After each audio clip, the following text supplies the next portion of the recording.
Kemarin kita sudah menonton tentang kemarahan sang pendeta dari Afrika yang sadar tentang kebohongan Bible-nya. Nah, sebelum kita ke Belanda, kita singgah dulu ya di Inggris, tepatnya di kota London, untuk menengok sebuah gereja yang cukup terkenal. Kita ada di London, ini ada satu gereja. Sekarang karena gereja mungkin pengunjungnya berkurang. Kita lihat kan ini dulu gereja punya itu. Sekarang semua jadi food court. Makanan di bawah banyak benar. Ada segala macam makanan lah. Dari ramen, dari tempat altarnya semua situ ada. Sekarang kita beralih ke Belanda, yang dulunya negara ini adalah salah satu negara yang nomor satu dalam hal menentang Islam. Mungkin kalian tidak percaya, tapi kami punya datanya. Assalatu wassalamu alaik ya Rasulullah.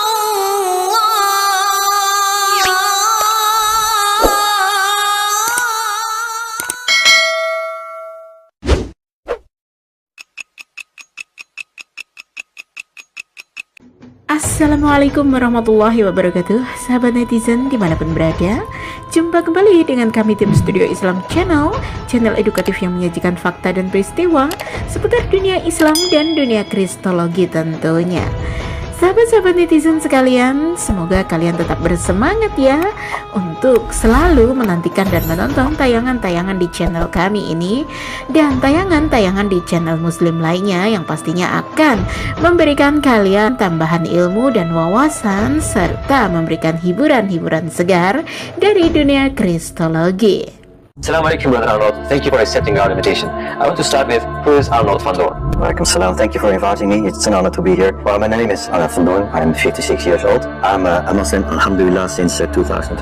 I was born and raised in the Netherlands, in The Hague. I have Christian background, raised as a Christian. I became active in politics. I became a member of the Dutch anti-Islam political party called PVV. Well, I converted to Islam in 2013. Alhamdulillah, almost 10 years now.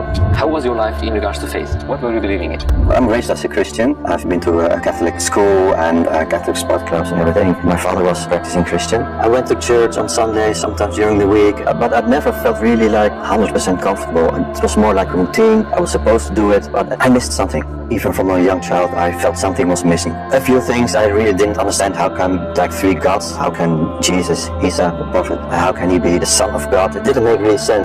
Sahabat-sahabat netizen, kalian pastinya ada yang belum mengenal siapa orang ini, bukan? Dia adalah Arnold van Doorn, seorang politisi dari partai yang beraliran Islamophobia yang tentunya sangat anti terhadap Islam. Akan tetapi hal ini kemudian menginspirasi Van Joram Cleveren untuk masuk Islam. Oh ya sahabat netizen, admin sebelumnya mohon maaf ya apabila mungkin salah dalam membaca nama-nama Belanda ini, karena nama-nama dalam bahasa Belanda memang agak-agak asing ya di lidah kita.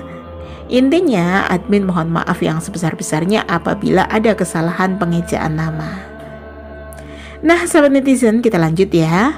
Si Arnold van Doorn ini masuk Islam karena hidayah Allah, dan tentunya bukan berdiam diri saja.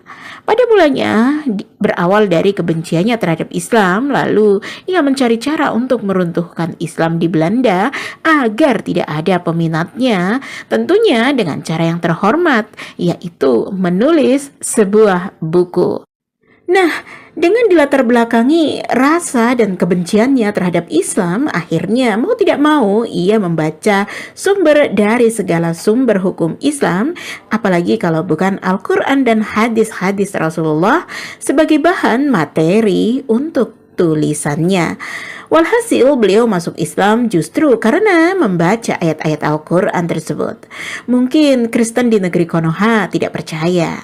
Biar kami tunjukkan lagi ya fakta dan datanya dengan alur cerita dalam partai yang beraliran Islamophobia berikut ini.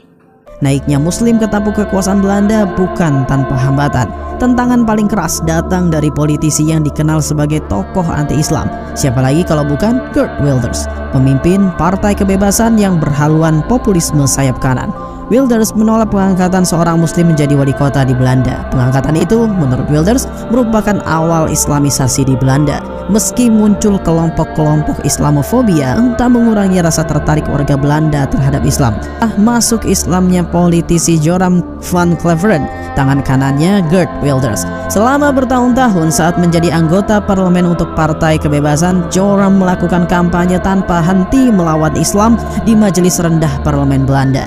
Yang menarik, Joram mengaku dirinya memutuskan untuk menjadi mu'alaf saat sedang menulis buku yang tadinya dimaksudkannya untuk menyerang Islam. Selama penulisan itu, saya menemukan semakin banyak hal yang membuat pandangan saya tentang Islam goyah, kata Joram. Pada 26 Oktober 2018, Joram secara resmi menyatakan diri sebagai muslim. Dengan menjadi mu'alaf, Joram mengikuti jejak Arnold van Doorn, bekas rekannya di Partai Kebebasan. Sama seperti Joram, Arnold membuat keputusan untuk menjadi mu'alaf saat menulis sebuah buku anti-Islam. Nah, sahabat netizen, dua orang dari politisi Partai Islamofobia ini akhirnya masuk Islam. Kedua-duanya disebabkan oleh Al-Quran, bahwasanya ayat-ayat Al-Quran memiliki mukjizat yang dapat membuat hati yang sekeras batu menjadi lunak. Hal itu sudah dibuktikan dari sejak zaman Nabi. Dikala Umar bertekad ingin membunuh Nabi Muhammad Sallallahu Alaihi Wasallam, kemudian ia membaca secarik tulisan dari ayat Al-Quran yang disembunyikan oleh adiknya. Akhirnya Umar bin Khattab pun mu'alaf dan memeluk Islam. Sekarang Kristen di Belanda hampir punah. Gereja besarnya pun senasib seperti di London. Allahu Akbar. Hai Shalom, saya mau sharing ke kalian karena ada yang nanya-nanya ya. Dari video yang ini, saya sharing tentang gereja di Maastricht, Belanda udah menjadi toko buku. Gereja di Maastricht, Belanda udah menjadi toko buku yang tadinya dipakai untuk penyembahan, pujian, belajar firman, tapi sekarang udah menjadi toko buku. Kenapa? Itu karena emang gereja di Belanda itu faktanya emang banyak yang kosong, teman-teman. Jadi orang-orang udah nggak beribadah lagi, dan untuk maintenance gereja besar itu sendiri membutuhkan uang. Jadi sama pemerintah dijadikan museum, dijadikan toko buku yang kayak di video ini ya, dan dijadikan banyak fungsi lain yang bukan gereja. Jadi totally mereka memang berubah fungsi, tidak menjadi gereja lagi. Asyhadu an la ilaha illallah wa asyhadu anna Muhammadan Rasulullah. Allahu Akbar, Allahu Akbar, Allahu Akbar kabira, walhamdulillahi katsira. Nah, bagaimana menurut kalian sahabat-sahabat netizen dan khususnya warga Kristen di negeri Konoha ini? Eropa dikenal sebagai negara maju daripada Afrika. Mereka bukan saja meninggalkan Kristen, tapi benar-benar melarang peredaran atau penyebaran Bible untuk dibaca. Lalu, mengapa negara berkembang seperti Indonesia masih saja ada orang yang mau masuk Kristen?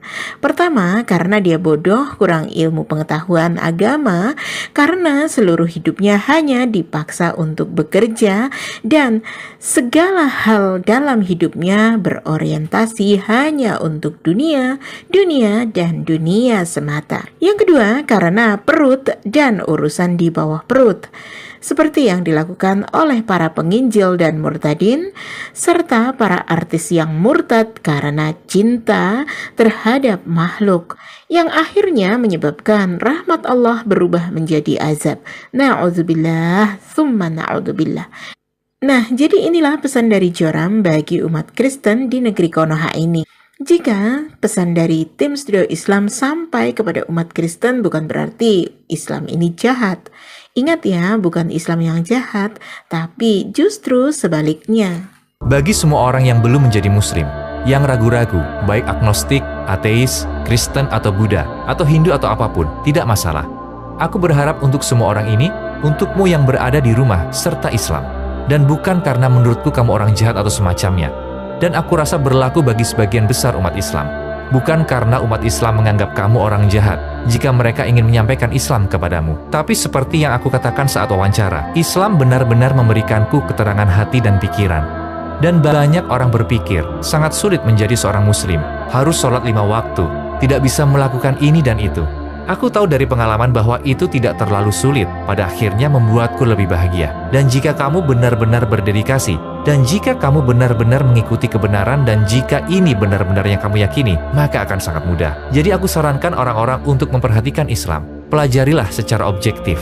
Jangan lihat yang dilakukan para muslim. Lihatlah yang dilakukan oleh guru besar Muhammad, yang beliau lakukan. Dan biarkan dia meyakinkanmu tentang kebenaran Islam. Karena itulah kebenaran yang menarik bagi orang-orang. Jika sesuatu itu benar, kamu akan tertarik pada kebenaran itu. Sama seperti yang terjadi padaku. Aku dulu tidak ingin menjadi seorang muslim. Aku benar-benar tidak mau. Bahkan setelah aku lihat semua gagasan, semua fakta, aku masih tidak ingin menjadi seorang muslim. Tapi pada akhirnya, aku menjadi seorang muslim.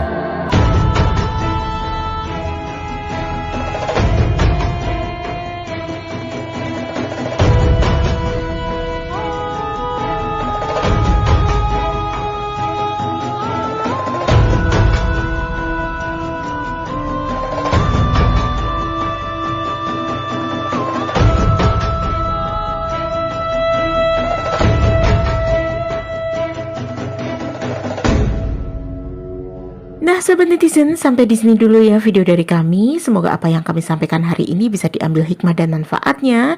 Jangan lupa untuk selalu nyalakan tombol notifikasinya dan nantikan video-video kami terupdate berikutnya. Kami tim Studio Islam mohon maaf yang sebesar-besarnya apabila ada kesalahan kata atau kalimat.